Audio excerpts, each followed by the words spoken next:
So Ian, as you stated in many interviews and podcasts, you've been in as rum, and it's being, as you mentioned, it rum, and it's part of being Jamaican. Yes. Part of the family, part of the culture, and it's more than just a spirit; it's a way of life. Correct. Yeah. What rum do you recall being around while you were growing up? Might not be able to see this because of the podcast, but if you do keep the video there, Ray and Nephew Overproof. That for me is as a Jamaican, it's the ODV, as the French would say. It's the water of life.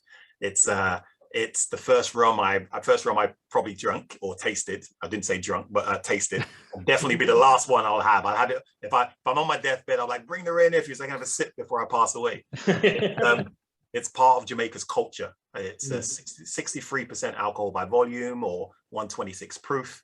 White rum, it's raw rum, a majority blend of pot still, with a touch of column still inside there, molasses flavors, bananas and pineapple, and it's got a bit of funk to it, that Jamaican funk, but not high ester like some of the rums come and say, like from Trelawney, the northern part of Jamaica. So it's still got enough funk than most other rums, like rums from say Puerto Rico or even from Cuba.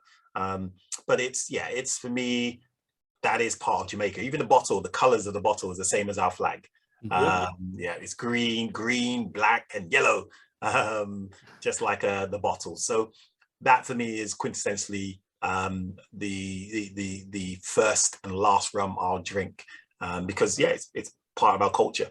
And if I get 1,000 people and gave them a sip of that, 999 of them would spit it out and say, "What the hell is that?"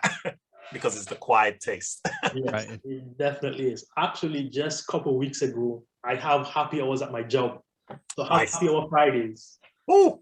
And I bring different rums. And actually, one of my coworkers gave me a bottle of Ray and Nephew. And I did just some Sprite, some Ray and Nephew, and then I got some dark rum, and I did a float on top. We loved it. Yeah, man. Yeah, and it definitely is a floater, being at 126 proof.